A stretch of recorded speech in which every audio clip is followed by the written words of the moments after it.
Feuer des Kampfes gegen rechts, das gar nicht ist, dass dem faschistoiden Islam gegenzuhalten, Vermögen. Im Gegenteil, wir rasen auf den Abgrund zu. Selbstvernichtungskurs in vielen Städten ist nicht mehr aufzuhalten. Die so tariert in den Speckgürteln von Hamburg, Berlin, Frankfurt, ein wenig angewidert auf das protestierende Pöbel bei der Pegida, und abends lieber ein Fläschchen Rotwein aufmachen, anstatt auf die Straße zu gehen, um nicht den Widerstand hinzuschließen. Euch wird es auch noch erwischen.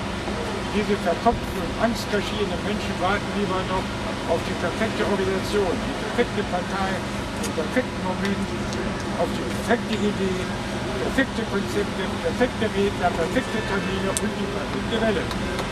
Außerdem ist man zum Großteil ja auch in direkter oder indirekter Folge an staatlich. Durch Beschäftigung, durch Förderung, durch Kundenverhältnisse. Also lieber mal noch in Deckung bleiben. Sonst riskiert man ja persönliche Nachteile. Genauso muss es 1933 gelaufen sein. Das können wir uns da gerade live nochmal ansehen. Die Zeit vertreiben sich mit, man müsste, man sollte, man könnte, oder einer muss doch mal übernehmen. Das fühlen sich dann schnell als politisch engagierte Bürger. Ihre Kinder haben sie bereits mit Ritalin ruhig gestellt, damit die nicht anfangen zu quengeln und womöglich unangenehme Fragen nach ihrer Zukunft stellen. Die Bilder liefen ein paar frische Eindrücke davon, wie es in Zonen aussieht, wo die Damen und Herren der Antifa, der Jusos, der Grünen Jugend und so weiter das Sagen haben. Ihren Raum selbst organisieren, wie sie gerne reklamieren. Beispielhaft das Hamburger Schanzenviertel. Ein ehemals quirliges, kreatives, flaches, inspiratives und im besten Sinne multikulturell buntes Viertel, das inzwischen vollkommen heruntergewirtschaftet und abgewertet ist. Die ersten Bilder dabei zeigen die berühmte Rote Flora, die Antifa-Zentrale in Hamburg. Schön zu sehen auch die Haustüren. Und dahinter wohnen Menschen, die sollen da werden. Das war Küsterling mit dem Grußwort auch dabei. Da wusste sie noch nicht, dass wir nicht mehr Gegen oder Hagida sind, aber sie hat es gut gemacht gesagt. Ich hätte auch Videos heute zu einem letzten Auftritt. Jetzt kommen das wird die haben schon gut, das ist ja gut. Katrin Oertel und René Lange. Katrin Oertel ist sicher allen ein Begriff. Das ist die Frau, die Haare hat und die aus der Pegida praktisch weggetrieben worden ist, wie auch immer. Ich will nicht, da kommen wir vielleicht nachher nochmal drauf, was da wirklich gelaufen ist, weil ich 2 Briefe von ihr vorgelesen habe. Ja, auch einen schönen Gruß. Ich hoffe, dass wir auch weitermachen. In ihrem Sinne und die Gemeinschaft da eben wichtig. Auch drauf gucken, ob die Pegida, Hagida oder wie immer die Gruppe oder was heißt, sondern gemeinsam kämpfen für das Ziel. Ich lese da mal vor. Katrin Oertel, an alle Bürgerbewegungen und Patrioten. In den letzten Tagen haben wir uns Zeit genommen, die Geschehnisse der vergangenen Wochen und Monate Revue passieren zu lassen. Jede einzelne Bürgerbewegung, welche in der letzten Zeit entstanden ist, eine noch wesentliche Gemeinsamkeit. Der Kampf für Frieden, Freiheit und eine Neuordnung der Demokratie. Genau das haben wir ja hier in Europa gemacht. Genau das. Wir können diese Ziele nur gemeinsam erreichen, ungeachtet von politischen Ausrichtungen und persönlichen Befindlichkeiten. Aus diesem Grunde haben wir uns entschlossen, nicht mehr für den GDFB, das war ja das, was ich damals gegründet habe, nach dem Austritt, auf die Straße zu gehen. Alle Bürgerbewegungen sollen gemeinsam unter der Überschrift Frieden, Freiheit, Demokratie öffentlich protestieren. Es darf keine Weimarer Republik 2.0 in Deutschland entstehen. Spaltungen werden von Medien und Politik provoziert. Wir haben uns unbemerkt und ohne Absicht in deren Fahrwasser begeben, haben leider den falschen Menschen vertraut. Dafür entschuldigen wir uns und alle, vor allem wir, sollten daraus lernen. Damit muss Schluss sein. Das Volk muss jetzt zusammenstehen. Nur so können wir eine Chance, Hunderttausende auf die Straße zu werfen. Besinnt euch auf die Gemeinsamkeiten, die Griechen haben es uns gezeigt. Und Dresden wird Deutschland zeigen, wie es geht. Alle gemeinsam, einfach als Menschen, ohne in links und rechts durch Medien und Politik geteilt zu werden. Lasst uns zusammen an einer repräsentativen Zukunft aller Bürgerinnen planen. Und lasst unsere Volksvertreter diesen Tag als Ende ihres jahrelangen Versagens hinnehmen. Schließen euch zusammen. Habe ich nur noch einen Text von Patriotic. Ja, ist. Auch im Internet. Vorlesen. Ich darf hier auch im Namen von Üben ansprechen, das ist klarstellen. Ich wollte nicht in den Verein Hagida e.V. oder in diesem Orga-Team zu sein. Es war wieder einmal sehr interessant, die Kommentare unter Jans Kurs zu lesen. Vor allem, dass so viele nicht verstehen können, was sie gerade gelesen haben. Das freut mich doch immer wieder. Sehr interessant ist auch, dass sogenannte Tatsachenbehauptungen von Menschen abgegeben werden, welche nicht im geringsten das Recht besitzen, solcher Urteile anzumaßen über Geschehnisse, geschweige denn darüber zu führen. Darum frage ich mich wirklich, was habt ihr Besserwisser und Diffamierer denn für eine Veränderung unserer Normalisierung getan? Habt ihr euch etwa rund um die Uhr für euer Land, für eure Ziele eingesetzt? Der öffentliche Teil des damaligen Orga-Teams der Hagida e.V. stand ständig unter Beschuss, ob von Medien, Politik, Wirtschaft oder Antifa. Dabei fehlerfrei zu bleiben ist unmöglich. Da ist Meckern und Anprangern sicher einfacher. Im Nachgang ist man, natürlich auch wir, immer klüger. Da brauchen wir euch Klugscheiße. Wollte mal nicht ausgelesen. Bestimmt nicht dazu. Macht es besser, davon habe ich leider noch nichts gesehen. Aber im Endeffekt hat Hagida e.V. und deren Einheit nichts aus der Spaltung gelernt. Ihr lasst euch wieder durch Politik und Medien böse, das Flachmann, Gute, diejenigen, welche jetzt wieder in der Politik Lob treten, Hegelianer einteilen. Und das Spiel wiederholt sich von vorn. Die werden den Guten erzählen, nur ihr könnt eine Veränderung bewirken. Eine erneute Spaltung ist vorprogrammiert. Dem Affen wird wieder ein Stück Zucker vorgeworfen in Form von Gesprächen, Versprechen zu Gesetzesänderungen und Reformen. Und es passiert nichts. Ihr glaubt doch hoffentlich nicht im Ernst, dass sich das Großkapital, das es sich an Asylindustrie und Kriegstreiberei eine goldene Nase verdient, von euch in Dresden die Geschäfte durch Blabla mit der Regierung kaputt machen lassen. Ja, aber so naiv war ich vorher auch. Warum sollt ihr diesen Fehler wiederholen? Nach dem ganzen Erleben bei und mit Pegida und vor allem nach Pegida bin ich zu der Erkenntnis gekommen, dass durch Dialoge zwischen Volk und Politik nichts mehr zu erreichen ist. Da ist nicht Frau Merkel und der Deutsche Bundestag die Entscheidung trifft, sondern Brüssel und Amerika, gelenkt von den reichsten Menschen unseres Erdballs.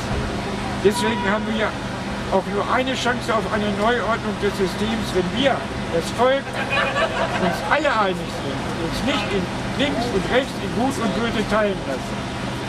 Wenn die Mehrheit Deutschlands gemeinsam bestimmte Mechanismen nicht mehr zu ertragen bereit ist, erst dann können wir unsere Obrigkeit gefährlich werden. Pegida allein kostet die wahrscheinlich nicht einmal ein müdes Lächeln. Alle müssen über ihren Schatten springen, sich auf die wirklichen Dinge, wirklich und wichtigen Dinge unseres Daseins besinnen. Friede, Freiheit und Demokratie. Nur so kann Großes bewirkt werden, werdet euch dessen bewusst. Das Leben ist das höchste Gut, welches wir besitzen. Wir dürfen uns nicht für einen Krieg gegen Russland instrumentalisieren lassen. Kriege in Sanktionen, egal durch wen initiiert, bringt nur Armut und Leid. Damit muss Schluss sein. Setzt euch dafür ein und das eint ohne politische und persönliche Befindlichkeit. Was hat Pegida in Deutschland mit verursacht? Darüber habe ich mir in den letzten Tagen die meisten Gedanken gemacht. Im Endeffekt wurde die Hypo um Pegida allein durch die Medien forciert. Durch die ständige, einseitige, noch falsche Berichterstattung wurde genau das erreicht, was für die Obrigkeit erreicht werden wollte. Dass sich das Volk uneins ist, gespalten in zwei Lager. Gute pro Pegida und böse pro Pegida. Menschen, wobei es natürlich für jeden im Volk verständlich hier rübergebracht werden musste, dass die Bösen zu bekämpfen sind, da ja von ihnen eine große Gefahr ausgeht. Da alle Pedianer sich darüber im Klaren waren, dass sie keine große Gefahr für die Menschheit darstellen, gab es natürlich noch mehr geplante Wut und Mutlinien. Weiterhin wurde ein neues Feindbild geschaffen, der Muslim, mit seiner erschreckenden Religion, dem Islam. Dabei verwechselten die Medien absichtlich zwei grundlegende Begriffe, nämlich islamkritisch und islamfeindlich. Und der Spiel nahm seinen Lauf. Und viele Menschen hassen jetzt Muslime aufgrund ihres Glaubens. Das geht nun mal überhaupt nicht. Und es war ganz sicher nicht unsere Orga-Teams Absicht, ein Feindbild zu erschaffen. Das Volk braucht einen Sündenbock, den man für alles verantwortlich machen kann. Vielleicht auch, um eigene Fehler zu vertuschen. Wenn das hier im Kleinen, René, meine Person und die restlichen ausgetretenen ehemaligen Orga-Team-Mitglieder sein sollen, dann kann ich nur im Namen aller um mehr Objektivität bitten. Die Regierung braucht ein Volk, das sich uneins ist, denn so kann man es lenken und hat es in Summe nicht gegen. Die Deutschen waren in den letzten Monaten doch super abgelenkt. Keiner hat sich für die Beschlüsse zu TTIP, Privatisierung des Wassers oder Kriegstreiberei interessiert. Diesbezüglich hatte unsere Regierung freie Hand, weil Deutschland mit der Islamisierung des Abendlandes beschäftigt war. Das soll jetzt natürlich nicht heißen, dass die Probleme der unkontrollierten Zuwanderung oder der Parallelgesellschaft nicht gibt. Der Lösungsansatz ist der falsche. Nicht die Wirkung sollte man bekämpfen, sondern die Ursache. Strebt eine Neuordnung des Systems an, in welchem wirkliche Demokratie möglich sein will und nicht durch einige wenige über Freud und Leid der Bevölkerung verfügen kann. Dann lassen sich auch die Probleme wie Zuwanderung und Parallelgesellschaften lösen. Denn nicht derjenige, welcher mehr Rechte fordert, ist der Schuldige, sondern derjenige, der diese Forderung zulässt. In diesem Sinne für einen vereinten Widerstand. Das waren die Schlussworte und alles. Die hätte auch heute getroffen. Ja, kann ich machen.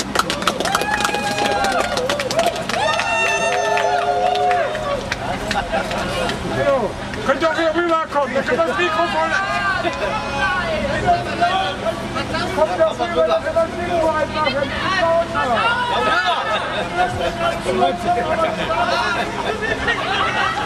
Wir machen erst mal Rauch abbauen, sondern nicht Zeit. 30 Grad! Ja, die anderen sind weit drinne.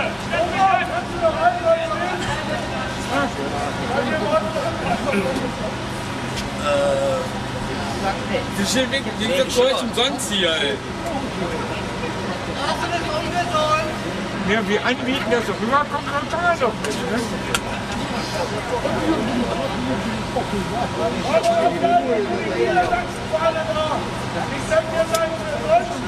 Und in Tirol nicht Italien, ne? In Tirol nicht Wir sind ein Operator! Den provozieren lassen. Die labern eh nur Kacke. Digga, trink mal noch einen Schluck. Kannst du noch mehr? Das wird ja nicht besser. Trink mal noch einen Schluck. Aber ich will einen da. Noch ein bisschen. Kannst du dir kommen? Ja, komm her. Schick's mir hinten raus!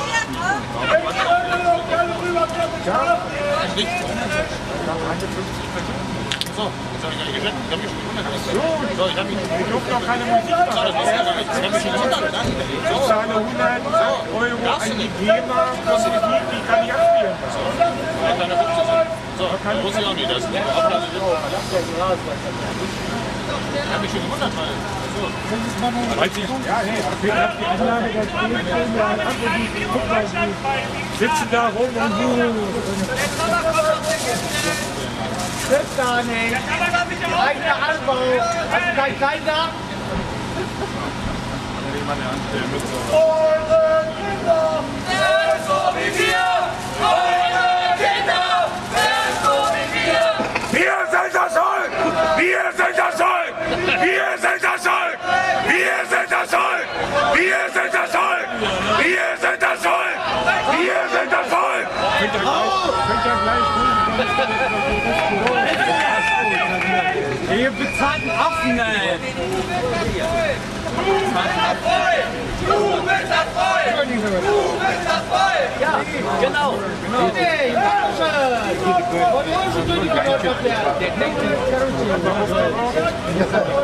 Hier spricht noch einmal Ihre Polizei. Diese Durchsage richtet sich an alle Personen, die auf den Treppenstufen zum Eingangsbereich des Opernhauses stehen. Ich fordere Sie auf, umgehend den beschränkten Bereich zu verlassen. Bitte begeben Sie sich in den Bereich der Georgstraße und verlassen Sie unverzüglich den Bereich, in dem Sie sich jetzt aufhalten. Der Eingangsbereich zum Opernhaus ist unverzüglich freizumachen. Dies war die erste Aufforderung.